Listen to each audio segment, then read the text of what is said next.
जो उस समय के शेड्यूल कास्ट के लोग थे, उनकी उन्होंने होटल खुलवाई, चाय की दुकानें खुलवाई, और वो अपने मंत्रिमंडल के साथ, अपने अधिकारियों के साथ निकलते थे और उस होटल पे रोकते थे अपना कारवां, वहीं खुद खाना खाते थे, उसी दलित जिसकी परछाई से दूर रखा गया था, और वो अपने अधिकारियों को और मंत्रियों को भी मजबूर करते थे कि तुम भी इसका खाना खाओ, तुम भी इसकी चाय पियो। तो ये क्रांति की, ये सब करते करते करते करते हमारे देश में आज़ादी के आंदोलन ने रफ्तार पकड़ ली। आज़ादी के आंदोलन ने रफ्तार पकड़ ली, और हम धन्यवाद करना चाहेंगे अंग्रेजों का भी।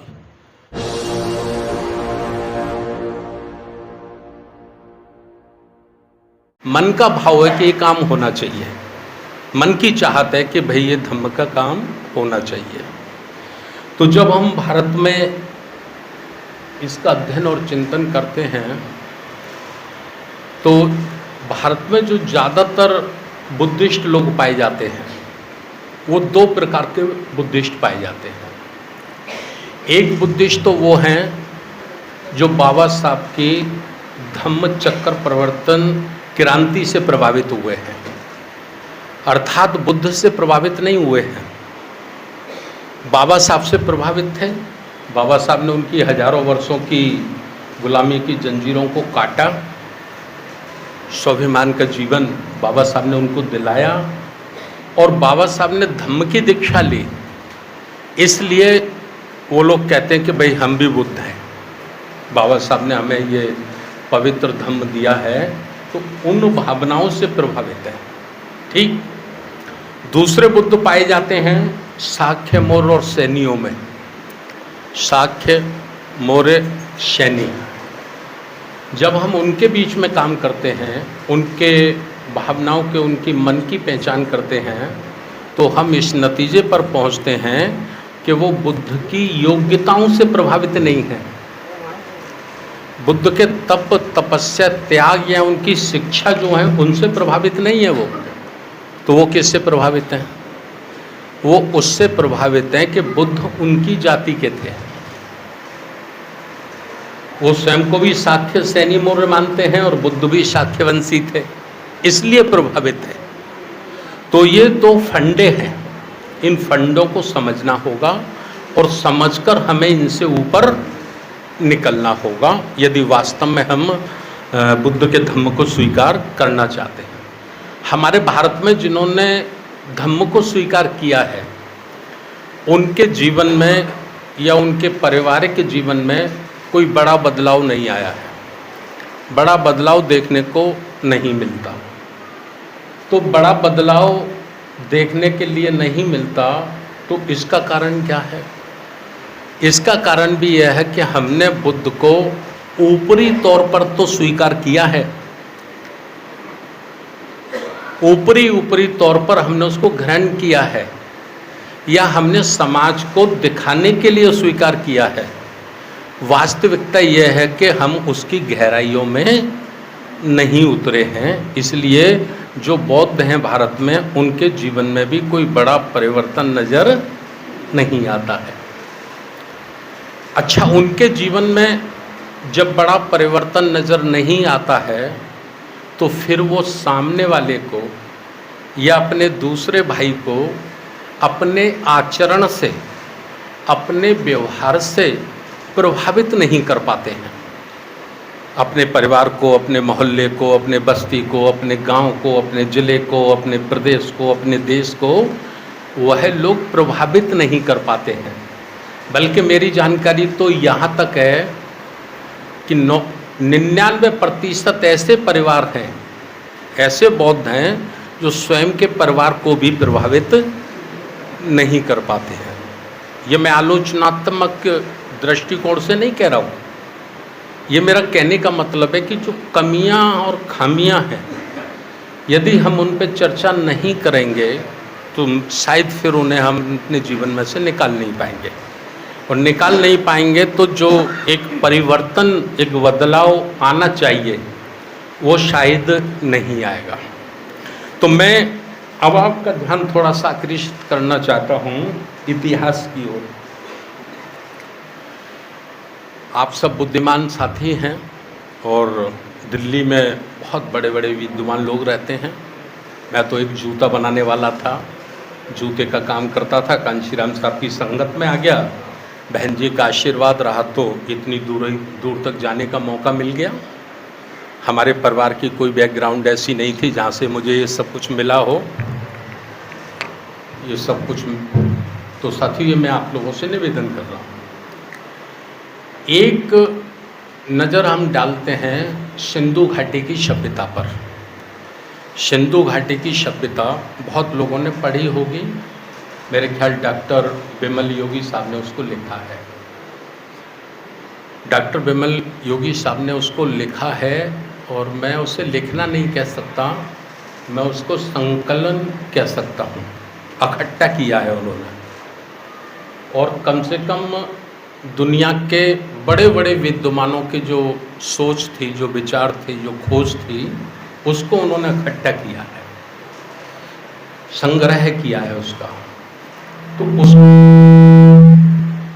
उसको जब हम पढ़ते हैं तो हम इस नतीजे पर पहुंचते हैं कि पूरी दुनिया में मानव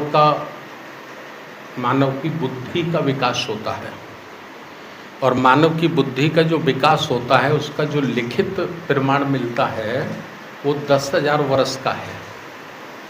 10,000 वर्ष से ज़्यादा का नहीं है, इससे ऊपर का काल्पनिक है। जिसके मन में जो आया, जिसने अपने अपने पंथों की रचना की है, संरचना की है, उसके पंथ के जो रचनाकार हैं उन्होंने, किसी ने लाखों वर्ष बोल दिया, किसी ने 5 लाख वर्ष बोल दिया, लेकिन उसका कोई प्रमाण नहीं है। प्रमाण ये कि मनुष्य के अंदर जो बुद्धि विकसित हुई वो 10,000 वर्ष पहले विकसित हुई और सभ्यता आई मनुष्य के, इंसान के। पहले इंसान भी जानवरों की तरह, पशु की तरह मानव के नाम से, आदि मानव के नाम से उसे जाना जाता था, वैसे ही जीवन जीता था। मैं इसको शॉर्टकट कर रहा हूँ, मुझे दूसरी बातें ज़्यादा करनी हैं। तो 3 सभ्यताएं हमारे देश में आई। सिंधु घाटी की सभ्यता, मिस्र की सभ्यता और एक मेसोपोटामिया की सभ्यता। ये 3 सभ्यताओं में विकसित हुआ, यानी संस्कार मानव में विकसित हुए। तो अब प्रश्न ये खड़ा होता है कि इन तीनों सभ्यताओं में से हमारे पूर्वज किस सभ्यता को मानने वाले थे। तो हम सिंधु घाटी की सभ्यता का जब अध्ययन करते हैं तो इस नतीजे पर पहुंचते हैं कि हमारे पूर्वज जो थे वो सिंधु घाटी की सभ्यता के मानने वाले लोग थे। अब जब ये प्रश्न हल होता है तो 2 प्रश्न खड़े होते हैं। एक प्रश्न खड़ा होता है कि सिंधु घाटी की सभ्यता को मानने वाले लोगों का भूगोल क्या था, संपूर्ण पृथ्वी पे उनका कितना क्षेत्रफल था। तो इस किताब को जब हम पढ़ते हैं तो हम इस नतीजे पर पहुंचते हैं कि जो जम्मू द्वीप है, जम्मू द्वीप है, या अनुमानित हम कह सकते हैं कि 50% से अधिक भूभाग ऐसा था जिस पे सिंधु घाटी की सभ्यता को मानने वाले लोगों का शासन चलता था, हुकूमत चलती थी। दूसरी जो 2 सभ्यताएं वो बहुत छोटे छोटे भूगोल में थी। दूसरा प्रश्न ये होता भाई उनमें और इनमें क्या फ़र्क था। तो जब इस पे हम चिंतन करते हैं तो हम इस नतीजे पर पहुंचते हैं कि जो दूसरी सभ्यता थी मेसोपोटामिया की और मिस्र की, वहाँ गुलामी प्रथा थी, दास प्रथा थी। वहाँ मनुष्यों की पशुओं के समान उनकी बिक्री होती थी। वाकादा बाजार लगते थे और उसमें खरीदे बेचे जाते थे, औरतें, आदमी। ये सिंधु घाटी की सभ्यता में नहीं था। सिंधु घाटी की सभ्यता में संपूर्ण मानवता थी, कोई जाति नहीं थी और जब तक किसी भी भगवान ईश्वर का भी निर्माण नहीं हुआ था, किसी का जन्म नहीं हुआ था। ये सब बाद में जन्म हुए हैं। और नर और नारी में भी कोई फर्क नहीं था। आप पढ़ेंगे उसमें तो पाएंगे कि सिंधु घाटी की सभ्यता को मानने वाले जो समाज था उसमें लोकतंत्र नहीं था, लेकिन गणतंत्र था। चुनाव होते थे और कई नगरों की जो नगर प्रमुख थी वो महिलाएं हुआ करती थी। आप उस किताब को पढ़ेंगे तो इस नतीजे पर पहुंचेंगे कि महिलाएं भी नगर की प्रमुख हुआ करती थीं, महिलाएं भी सभासद हुआ करती थीं उस नगर की। तो इसका ये प्रमाण होता है कि नर और नारी में कोई भेद नहीं था, समान रूप से दोनों बराबर के थे। विज्ञान की जब हम बात करते हैं तो आज से 8000 वर्ष पहले सर्वप्रथम सिंधु घाटी की सभ्यता को मानने वाले लोगों में विज्ञान विकसित हुआ था। उसका प्रमाण इससे मिलता है कि उस जमाने में भी 8-8 मंजिल मकान हुआ करते थे, इमारत हुआ करती थी। और जो अभी ये पश्चिमी टॉयलेट बाथरूम है ना, ये सिंधु घाटी की सभ्यता में भी मिलते थे, है ना ये। और दुनिया का व्यापार हम लोग ही करते थे, ये सब उसमें मिलता है। अब सवाल इस बात का उठता है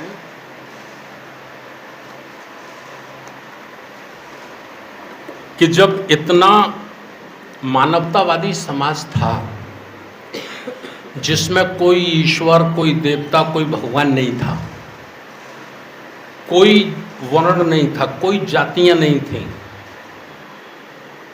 तो ये समाज पददलित कैसे हुआ? ये मानव समाज वर्णों में कैसे विभाजित हुआ? जातियां कहाँ से आई? ये हमको इसका अध्ययन और चिंतन करना पड़ेगा। इसका अध्ययन और चिंतन करने के लिए हमें एक किताब दूसरी है वो पढ़नी पड़ेगी। उस किताब का नाम है बोलगा से गंगा। बोलगा से गंगा, उसको लिखा है पंडित राहुल संस्कृतन ने। पंडित राहुल संस्कृतन ने उस किताब को लिखा है।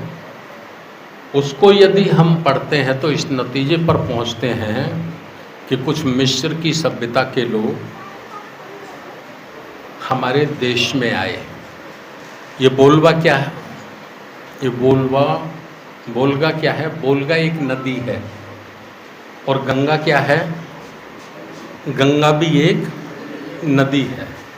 उस नदी के किनारे किनारे किनारे किनारे चलकर कुछ लोग भारत में आए, और जब वो भारत में आ गए तो उन्होंने भारत की सभ्यता को देखा। तो उन्होंने देखा यार यहाँ तो जो लोग रहते हैं ये तो बड़े शुद्ध हैं। शुद्ध माने छल कपट चोरी झूठ फरेब उनके अंदर बिल्कुल नहीं है। इंसान और इंसानियत उनके ब्लड में है, खून में है। एक उदाहरण से प्रमाणित होती है। किस उदाहरण से प्रमाणित होती है? आपने सुना होगा महाराजा बली का नाम। राजा बली के जो ग्रंथ लिखे गए हैं वो हमारे महापुरुषों ने नहीं लिखे, वो जो बाहर से आए थे उन्होंने ही लिखे हैं। लेकिन जो बाहर से आए जिन्होंने ये ग्रंथ लिखे हैं उनमें ही उन्होंने लिखा है। क्या लिखा है? कि राजा बली का एक ऐसा शासन था कि उनके शासन में दरवाजे नहीं थे, मकानों में दरवाजे नहीं हुआ करते थे। तो आप अब ये सोचिए, अंदाज लगाइए कि दरवाजे क्यों नहीं होते थे। तो दरवाजे इसलिए नहीं होते थे कि चोरी ही नहीं होती थी, चोर ही नहीं थे। समझ रहे ना बात को? तो ऐसा एक शासन था हमारे पूर्वजों का। लेकिन छल कपट धोखे से बाहर से आए हुए आर्यों ने आक्रमण करके छल कपट धोखे से हमारे पूर्वजों को पराजित किया और पराजित करने के बाद उन्होंने हमारी मानवतावादी संस्कृति को समाप्त कर दिया। और समाप्त करने के बाद उन्होंने अपनी संस्कृति का निर्माण किया, जिसे हम ब्राह्मण संस्कृति कहते हैं। बाहर से आए हुए आक्रमणकारियों ने हमारी संस्कृति को नष्ट करके अपनी संस्कृति को स्थापित किया और उसको वहाँ से उन्होंने वर्ण व्यवस्था लागू की। समूची मानव जाति को उन्होंने 4 वर्णों में बांटा। वो आप अच्छे से जानते हैं, मुझे उस पर ज़्यादा समय नहीं लेना। और ये जो यहाँ के मूल निवासी थे, जिन्हें आज की तारीख में हम SC ST OBC कह सकते हैं, या धार्मिक रूप से मुस्लिम, सिख, बौद्ध, पारसी, ईसाई कह सकते हैं, तो ये जो मूल निवासी थे, इनको उन्होंने सेवक घोषित किया, अपना गुलाम, दास, लाचार बनाया और उनको शूद्र के नाम से घोषित किया। ये लगभग 2000-1500 वर्ष तक ये व्यवस्था चलती है। यानी इंसानियत तहस नहस हो जाती है, मानवता खत्म हो जाती है और हमारे पूर्वजों का जीवन पशुओं से भी बदतर हो जाता है।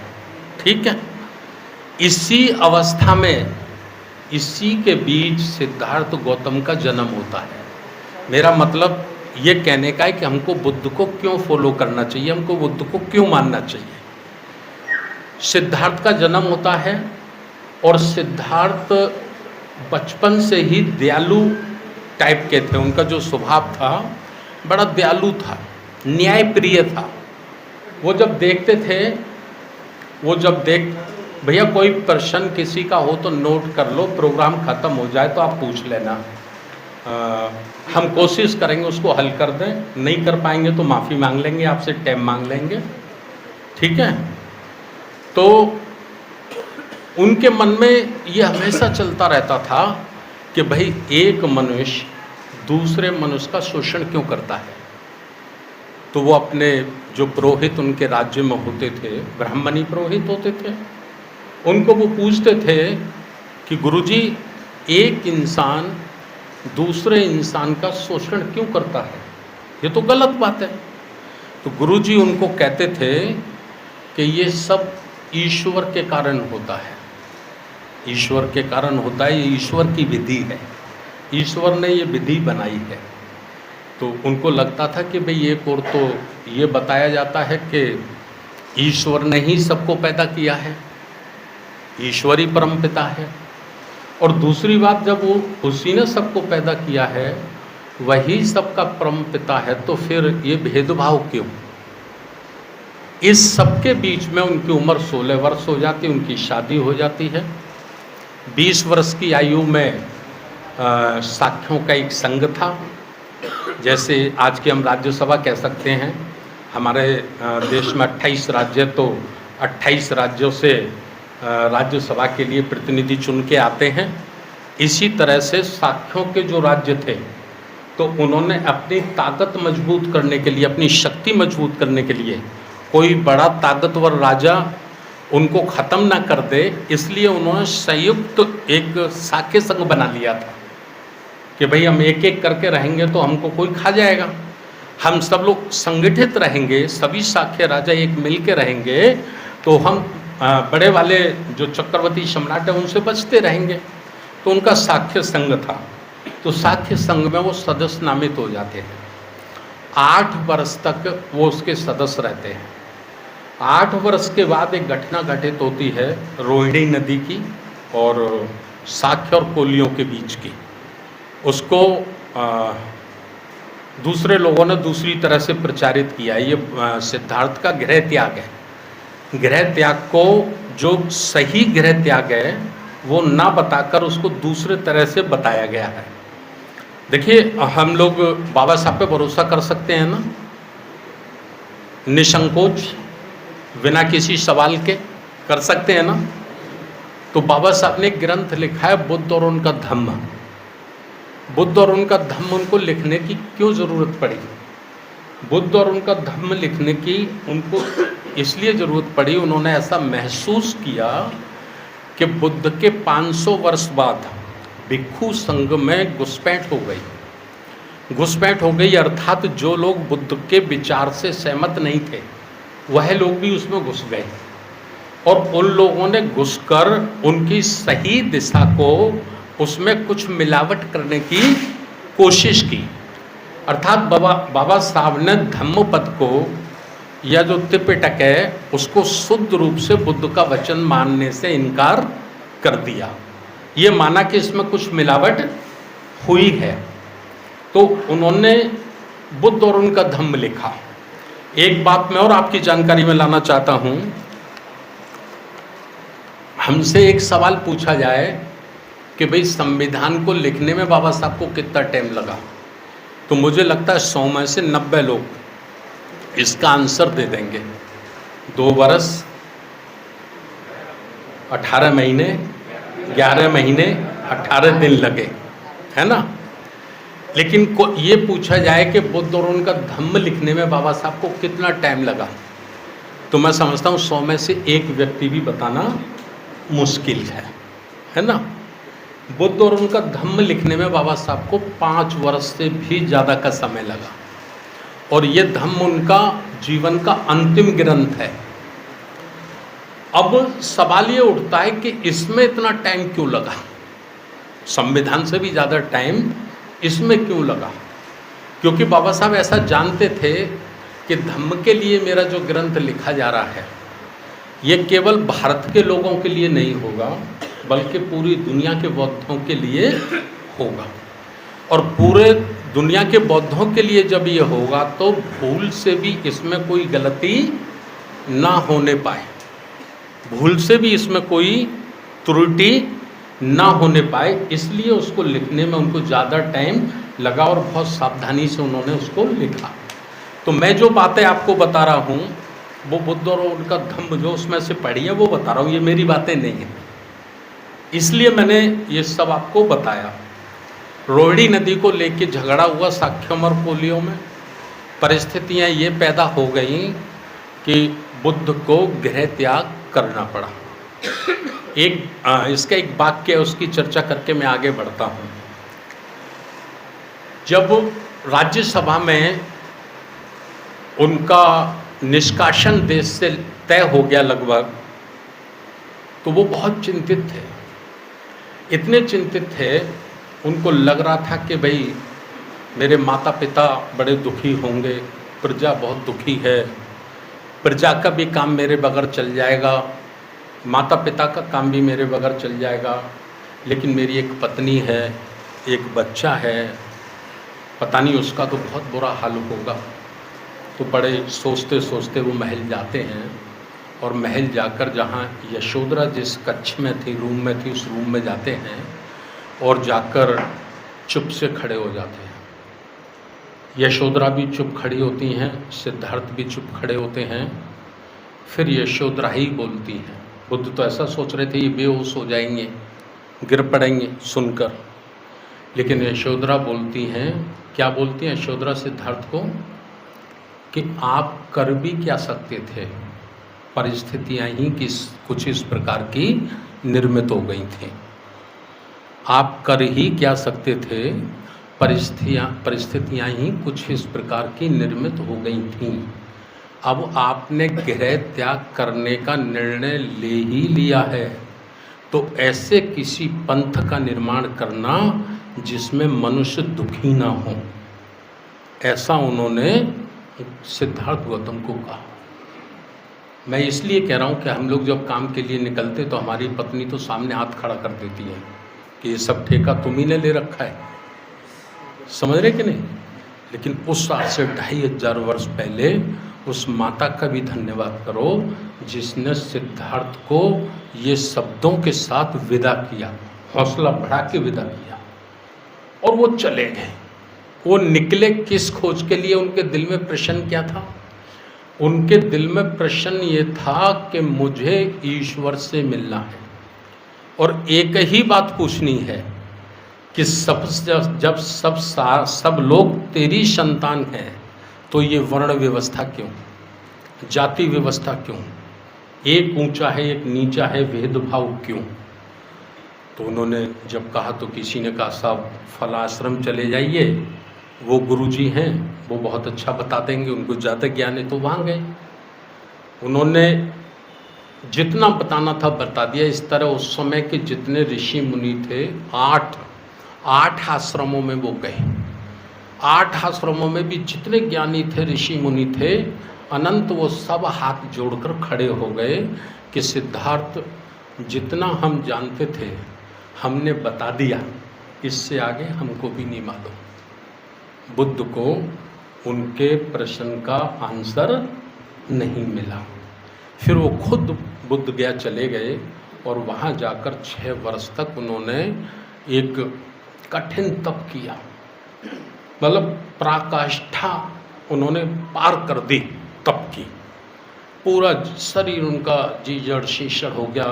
24 घंटे में एक चावल का दाना वो खाते थे। एक घटना घटित होती है कि उन्होंने सुजाता की खीर खाई और खीर खाने के बाद फिर उन्होंने 40-50 दिन का भोजन इकट्ठा किया और पीपल के पेड़ के नीचे वो बैठ गए और उनको बैसाखी की पूर्णिमा को, आज से 2500 वर्ष पहले बैसाखी की पूर्णिमा को उनको बोधि प्राप्त हुई, ज्ञान प्राप्त हुआ। ऐसा हमने सुना है, ऐसा ही हमारे भिक्षु लोग हमें बताते हैं, ऐसा ही हमारे धम्म आचार्य या धम्म प्रचारक हमको बताते हैं। लेकिन विस्तार से ये कोई नहीं बताते कि जो उनको बोधि प्राप्त हुई थी, ज्ञान प्राप्त हुआ था, वो था क्या, आखिर वो क्या था। वो कहते बोधि प्राप्त हुई थी पीपल के वृक्ष के नीचे, हम भी आगे आगे बोलते जाते हैं, हमसे जो सुनते हैं वो और आगे बोलते जाते हैं, लेकिन इस पर चर्चा नहीं होती कि उनको बोधि क्या प्राप्त हुई। मैं अपने शब्दों में बताता हूँ कि बुद्ध को क्या बोधि प्राप्त हुई थी, उन्हें कौन सा ज्ञान प्राप्त हुआ था। ये मेरे शब्द है, बुद्ध के शब्द नहीं है, ये मेरे शब्द। बुद्ध को प्राप्त हुआ, उनको जो ज्ञान प्राप्त हुआ, जो पूरे संपूर्ण ब्रह्मांड को उन्होंने जाना कि ईश्वर नाम की कोई चीज़ पूरी दुनिया में नहीं है। ये कुछ मुट्ठी भर चंट चालाक लोगों ने अपनी हुकूमत चलाने के लिए ईश्वर नाम का एक भूत खड़ा किया है, जिससे डरा डरा कर ये मेहनत करने वाले ईमानदार लोगों का शोषण करते हैं। ये मैंने अपने शब्दों में कहा। बुद्ध के शब्दों में क्या है ये? बुद्ध के शब्दों में है दुख है, दुख का कारण है, कारण का निवारण है, निवारण का मार्ग है, उपाय है। दुख है, दुख का कारण बुद्ध ने क्या बताया? अविद्या। दुख का कारण अविद्या है, अज्ञान। चूंकि समूचे मानव समाज को शिक्षा दीक्षा ज्ञान से वंचित किया गया, उनको दूर रखा गया और उनको पशु जैसा जीवन जीने के लिए मजबूर किया गया, और फिर ईश्वर नाम का भूत दिखाकर उनको हमेशा छला गया, लूटा गया। ये बुद्ध ने जाना। ये जानने के बाद उन्होंने ये सोचा कि भाई ये काम बहुत मुश्किल है, क्योंकि ये काम जिन्होंने किया है, जिन्होंने ईश्वर बनाया है, ईश्वर पैदा किया है, काल्पनिक ईश्वर का जिन्होंने निर्माण किया है, ये कोई मामूली लोग नहीं है। ये बहुत पढ़े लिखे लोग हैं, बड़े बुद्धिमान और ज्ञानवान लोग हैं। पढ़े लिखे होते, बुद्धिमान होते, ज्ञानवान होते तो भी मुकाबला किया जा सकता था। ये बहुत चालाक किस्म के लोग हैं, षड्यंत्रकारी हैं, रोज नई नई षड्यंत्र पैदा करने वाले लोग हैं, बेईमान लोग हैं। तो इनसे जब मुकाबला करना है तो मैं अकेला नहीं कर पाऊंगा। ये प्रश्न बुद्ध के दिमाग में उठा। एक बार तो वो निराश भी हुए। उनके एक सहयोगी शहपति ने उनको निवेदन किया कि तथागत, यदि आप धर्म का उपदेश नहीं करेंगे, ज्ञान का उपदेश नहीं करेंगे, तो आप भी अन्याय नहीं कर रहे। आप भी तो अन्याय कर रहे हैं। जब आपने कारण जान ही लिया है तो कम से कम उस कारण का उपदेश होना चाहिए, उसका प्रचार होना चाहिए। तो सहपति जो था तो उनका फिर अनुरोध उन्होंने स्वीकार किया और उन्होंने ये सोचा, बुद्ध ने क्या सोचा कि मुझे अगर इस संस्कृति से, इस व्यवस्था से लड़ना है और इसको पराजित करना है, तो मुझे भी ऐसे लोगों को तैयार करना होगा जो उनसे भी ज़्यादा ज्ञानवान हों, उनसे भी ज़्यादा बुद्धिमान हों।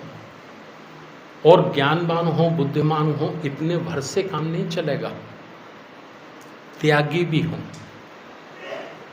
चरित्रवान हों, धैर्यवान हों, शीलवान हों, और उनके ऊपर उनके परिवार की कोई जिम्मेवारी भी नहीं होनी चाहिए।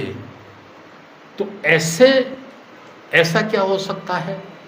तो ऐसा उनके दिमाग में आया कि जो 5 प्रवचक मेरे साथ थे, जो मेरा बहिष्कार करके चले गए थे, वो सत्य की खोज के लिए निकले थे और वो सत्य मैंने जान लिया है, तो क्यों ना मुझे उस सत्य को उनको ही पहले बताना चाहिए।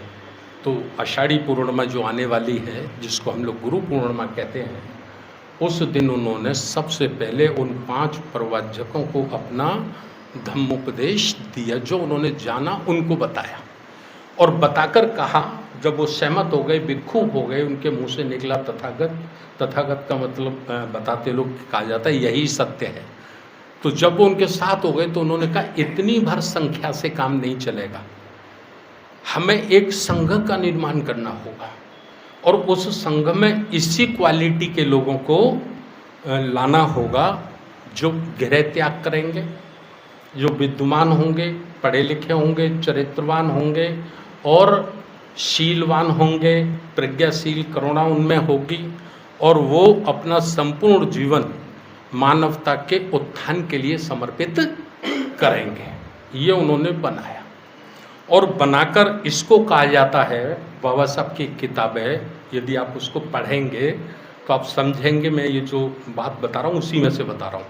उस किताब का नाम है क्रांति की प्रतिक्रांति, यानी पहली क्रांति हुई आर्यों का आक्रमण। आर्यों का आक्रमण पहली क्रांति हुई, जिस क्रांति ने हमारी सिंधु घाटी की सभ्यता को नष्ट करके अपनी ब्राह्मण संस्कृति की स्थापना की। ये पहली क्रांति थी।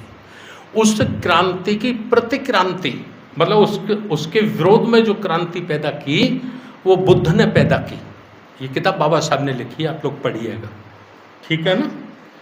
तो 45 वर्ष का ये जो उनका संघर्ष था, वो संघर्ष में बुद्ध को सफलता मिली। उनके जीवन में वो सफल हुए, अपने जीवन में ही सफल हुए। कैसे सफल हुए? जो 5 शील उन्होंने दिए, 8 अष्टांग मार्ग उन्होंने दिए, वो उस वक्त के जो शक्तिशाली राजा थे, जैसे राजा अजातशत्रु, राजा प्रसन्नजीत, उन्होंने इस बुद्ध की शिक्षा को अपने राजधर्म घोषित कर दिया। राजधर्म घोषित कर दिया, क्योंकि ब्राह्मण संस्कृति जो थी उसमें यज्ञ होते थे, बलि होती थी, सती प्रथा होती थी। तो उन्होंने कहा भाई ये तो सब बहुत ही गलत काम है। तो अजातशत्रु ने, प्रसन्नजीत ने और उस वक्त के जो राजा थे, उन्होंने ये सब प्रतिबंध कर दिया, कोई बलि नहीं होगी, कोई यज्ञ नहीं होंगे, ये सब किया। और मानवता जैसे पहले थी, सिंधु घाटी की सभ्यता के दौर में जो मानवता थी, वही मानवता दोबारा कायम हमारे देश में हो गई। और पहली सफलता मिली कि शूद्र समाज से, जिसे चौथे वर्ण में घोषित किया गया था, उसी समाज के एक व्यक्ति पद्मानंद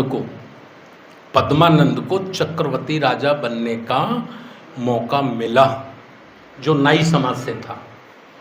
उसके बाद फिर उनके भतीजे चंद्रगुप्त मौर्य को, चंद्रगुप्त मौर्य के बाद बिंदुसार को, और बिंदुसार के बाद उनके पुत्र अशोक सम्राट ने जब धम्म की दीक्षा ग्रहण कर ली, तो उन्होंने समूचे जम्मू द्वीप में पुनः धम्म का शासन, मानवता का शासन, धम्म का मतलब मानवता का शासन, मानवता का शासन उन्होंने स्थापित कर दिया। और इतने बड़े पैमाने पर उन्होंने उसको स्थापित किया कि इंसानों के लिए ही हॉस्पिटल नहीं बने, पशुओं के लिए भी हॉस्पिटल बने। ये अशोक सम्राट के शासनकाल को जब आप पढ़ेंगे, जैसे मौर्य शासनकाल इतिहास में कहा गया है, यदि आप पढ़ेंगे तो इंसानों के लिए तो अस्पताल बने ही बने थे, लेकिन पशुओं के लिए भी पहली बार हॉस्पिटल बने, पहली बार डॉक्टर बने कि भाई पशु को भी, वो भी जीवन जीना चाहता है। जैसे मनुष्य जीवन जीना चाहता है, ऐसे पशु में भी जीव है, वह भी अपना जीवन जीना चाहता है। तो ये सब चलता रहा और ये चला विरहदत्त तक, विरहदत्त तक चला। इस क्रांति को लिखा है बाबा साहब डॉक्टर अंबेडकर ने क्रांति की प्रतिक्रांति, यानी बुद्ध की क्रांति के विरोध में फिर एक क्रांति होती है, और वो क्रांति इतिहास में आई है। किस नाम से आई है? पुष्य शुंग मित्र के नाम से आई है। पुष्य मित्र ने ब्राह्मण में, ब्राह्मणवाद कह सकता हूँ मैं उसे, ब्राह्मण नहीं कह सकता, ब्राह्मणवाद और कछुआ में, कछुआ होता ना, इसमें एक समानता होती है। एक क्या समानता होती है कि जैसे कछुआ है, आंधी बरसात तूफान जब आता है तो कछुआ क्या करता है, अपने चारों हाथ पैरों को अंदर समेट लेता है, अंदर समेट लेता है, और जहाँ होता है वहीं शांत हो जाता है, बिल्कुल शांत हो जाता है, ठीक है। और जब बरसात आंधी तूफान ये सब निकल जाता है, धीरे धीरे करके मौसम जब सामान्य होने लगता है, जब वो देखता है कि मौसम अब अनुकूल है, अनुकूल देखते ही वो अपने हाथ पैर निकालना शुरू कर देता है, ठीक है ना। यही गुण ब्राह्मणवाद में भी होता है। जब मौर्य शासन काल का दौर था तो उसने कछुआ की तरह अपने को समेट लिया, शांत कर लिया, और धीरे धीरे धीरे धीरे वो षड्यंत्र करता रहा, प्लानिंग करता रहा अंदर ही अंदर, और बुद्ध धर्म को भी उसने अंगीकार कर लिया।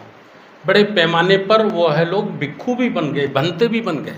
पुष्य मित्र शुंग खुद भिक्षु जीवन जिया, और भिक्षु जीवन जीने के बाद उसको उन्होंने युद्ध में पारंगत बनाया, बहुत बड़ा योद्धा बनाया, और योद्धा बनाकर वो अपनी योजना के अनुसार मौर्य शासन काल का जो अंतिम उत्तराधिकारी था वृहदत्त, उस तक पहुंचने में वो सफल हो गया। और पहुंचने में ही सफल नहीं हुआ वो वृहदत्त तक, बल्कि प्रधान सेनापति बनने में भी कामयाब हो गया। तो ये बिना घुसपैठ के नहीं हुआ होगा, निश्चित रूप से राजा का दिल जीता होगा, मन जीता होगा, तभी इतनी बड़ा भरोसा एक चक्रवर्ती सम्राट ने किया होगा।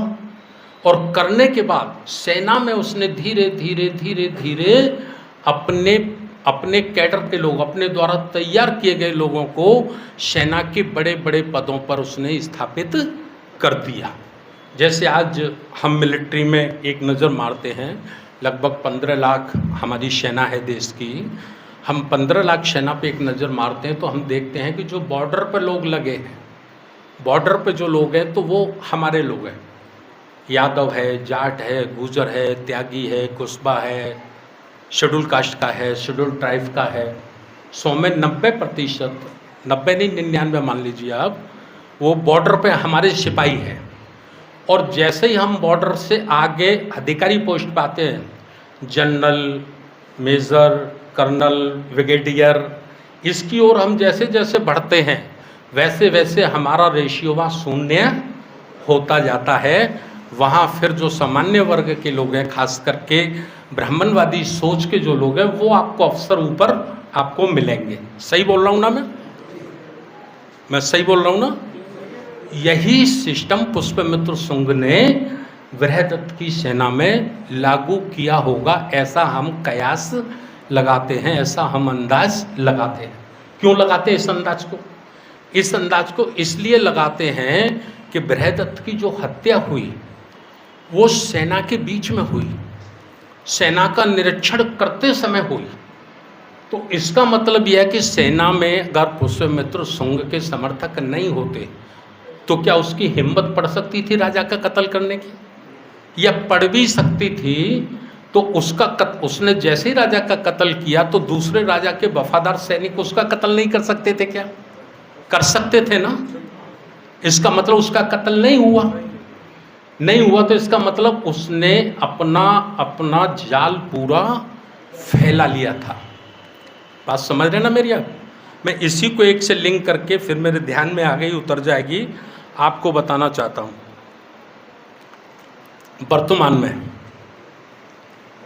एक तो मैं आपको ये बता दूं कि बुद्ध का धम्म हम समझें, बुद्ध का धम्म हम समझें। बुद्ध का धम्म आध्यात्मिक नहीं है, ये बात हम समझ लें।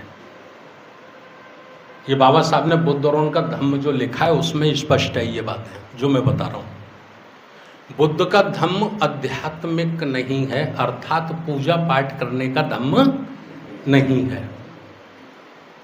तो अब सवाल ये खड़ा होगा कि जब आध्यात्मिक नहीं है, पूजा पाठ का नहीं है, तो फिर क्या है? तो हम इसको जब अध्ययन करेंगे, चिंतन करेंगे, तो इस नतीजे पर पहुंचेंगे कि बुद्ध का धम्म पूरी तरह से समता, समानता, बंधुता, न्याय पर आधारित समाज का निर्माण करने का धम्म है। अर्थात सामाजिक परिवर्तन, आर्थिक परिवर्तन और राजनीतिक परिवर्तन का ही बुद्ध का धम्म है। ठीक है, वही उन्होंने अपने 45 वर्ष के जीवन काल में स्थापित किया। भिक्षु संघ की मदद से उन्होंने राजाओं को प्रभावित किया, और राजाओं का शासन था तो उसको राजधर्म घोषित किया गया, यानी कानून घोषित किया गया। ठीक, मैं मिलिट्री की बात आपको कर रहा था।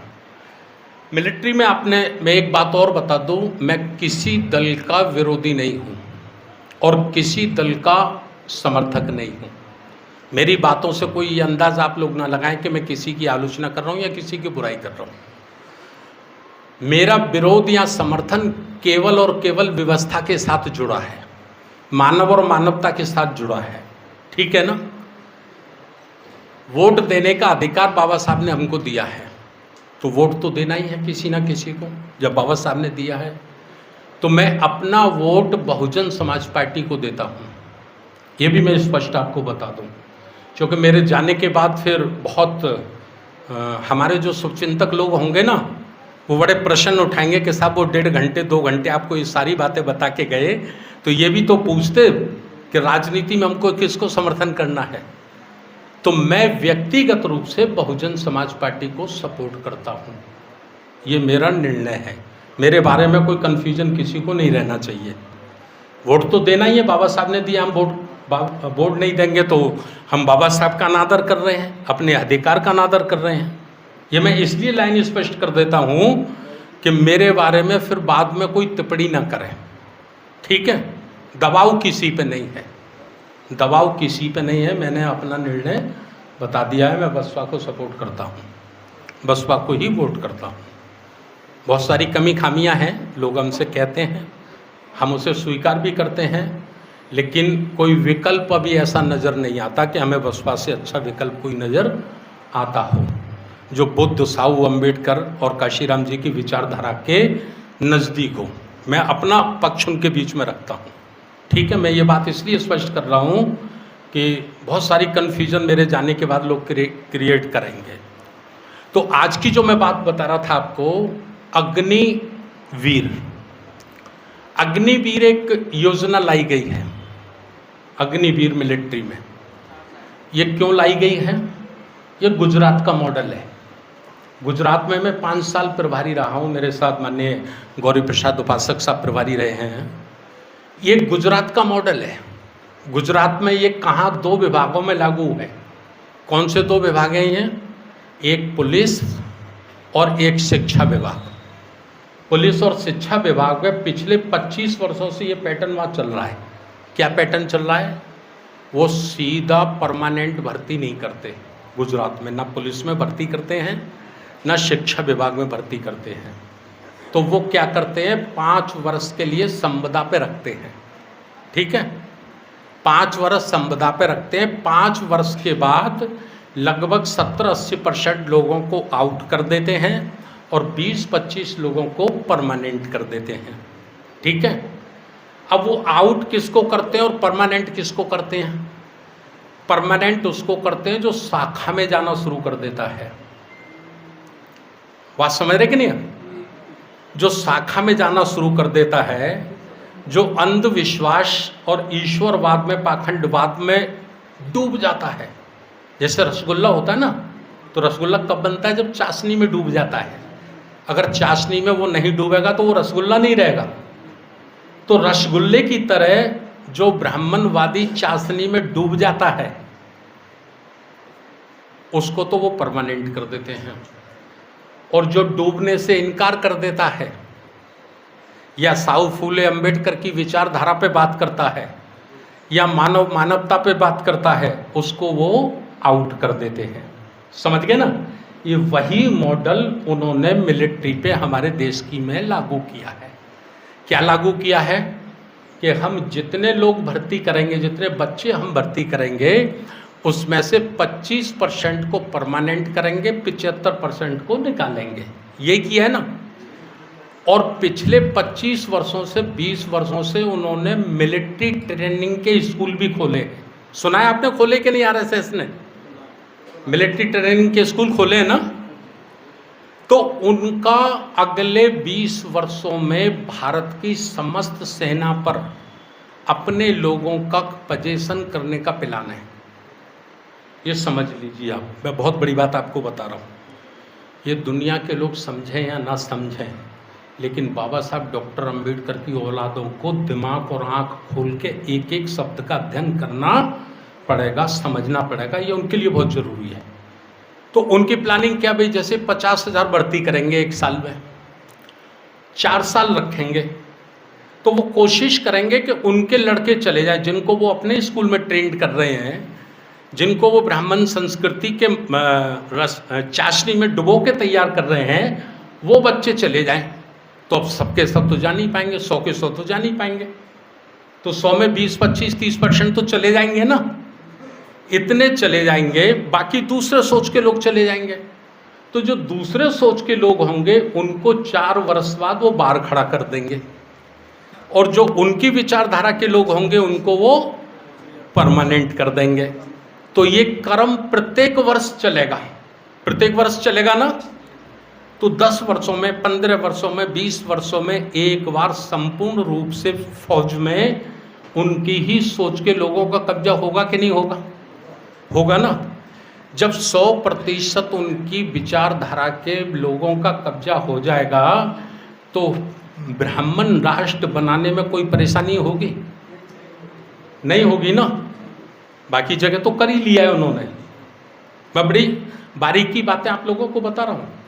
तो ये सब बातें आती हैं, ये बीच में मुझे याद आ गई थी तो मैंने सोचा इस पर भी चर्चा कर ली जाए। ये सब होता है। तो अब क्या होता है कि मनुस्मृति लागू हो जाती है।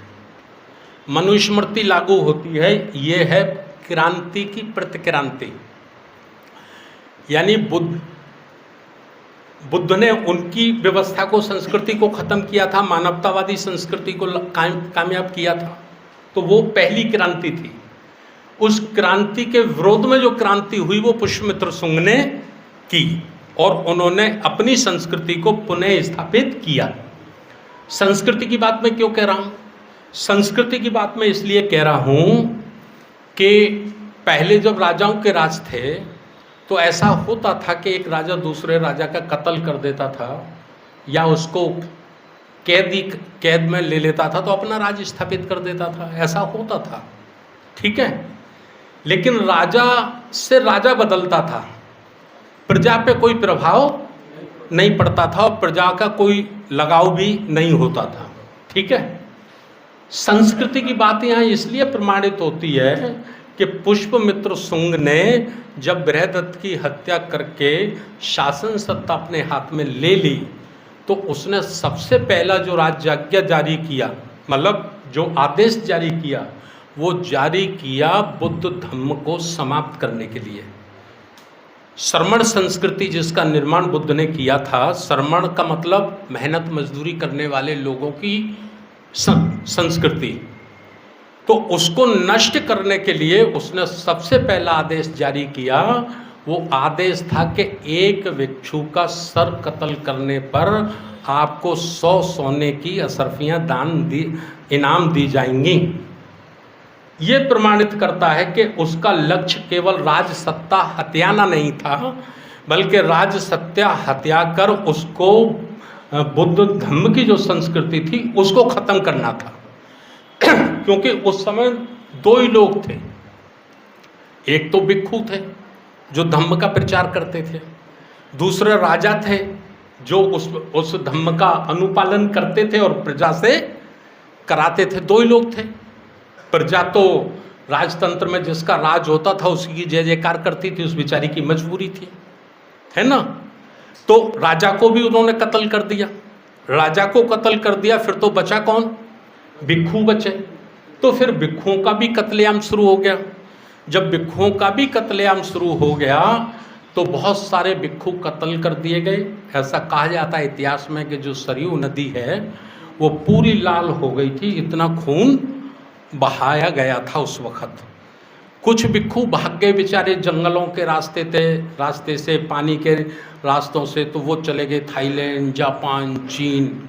उन्होंने वहाँ जाकर, भारत में तो समूल रूप से वो नष्ट हो गया, ख़त्म हो गया, लेकिन बाहर की धरती पे उन्होंने उसको पैदा कर दिया। वहाँ के लोगों में बुद्ध को उन्होंने ला दिया, जो आज हमें दुनिया में देखने के लिए मिलता है।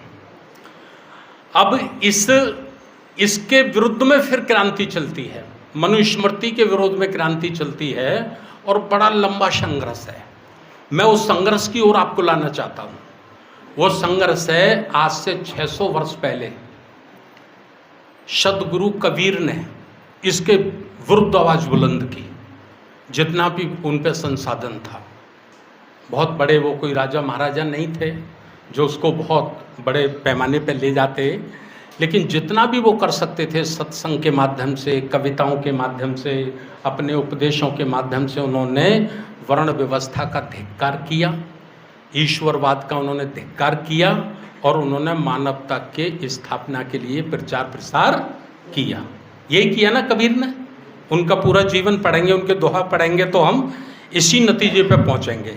यानी 2500 वर्ष पहले जो बुद्ध की वाणी थी, आज से 600 वर्ष पहले वही कबीर की वाणी थी, वही संत रविदास की वाणी थी, वही वाणी थी। ठीक है ना। ये चलता रहा। फिर पेरियार साहब आ गए, उन्होंने तमिलनाडु में एक बहुत बड़ी क्रांति को जन्म दे दिया। गुरु नारायण आ गए, उन्होंने केरल में इसी मानवतावादी क्रांति को जन्म दिया। इधर महात्मा ज्योतिराव फुले ने बगावत करके उन्होंने शिक्षा के लिए स्कूल खोलना शुरू कर दिए। उधर जिनकी हम आज जयंती मना रहे हैं कोल्हापुर में, वो राजा थे, तो उन्होंने अपने राज्य में असमानता को ख़त्म करने के लिए 50% उपेक्षित वर्गों में आरक्षण लागू कर दिया। और जो उस समय के शेड्यूल कास्ट के लोग थे उनकी उन्होंने होटल खुलवाई, चाय की दुकानें खुलवाई, और वो अपने मंत्रिमंडल के साथ, अपने अधिकारियों के साथ निकलते थे और उस होटल पे रोकते थे अपना कारवां, वहीं खुद खाना खाते थे। उसी दलित जिसकी परछाई से दूर रखा गया था, और वो अपने अधिकारियों को और मंत्रियों को भी मजबूर करते थे कि तुम भी इसका खाना खाओ, तुम भी इसकी चाय पियो। तो ये क्रांति की। ये सब करते करते करते करते हमारे देश में आज़ादी के आंदोलन ने रफ्तार पकड़ ली। आज़ादी के आंदोलन ने रफ्तार पकड़ ली और हम धन्यवाद करना चाहेंगे अंग्रेज़ों का भी। अंग्रेज़ों ने भी हमारे महापुरुषों को सपोर्ट किया। वो भी इस ब्राह्मणवादी व्यवस्था से सहमत नहीं थे। उन्होंने भी बड़े कानून बनाए। लड़कियों की शादी पहले 9 साल की उम्र में होती थी, उसके विरोध में उन्होंने कानून बनाया, उम्र बढ़ाई।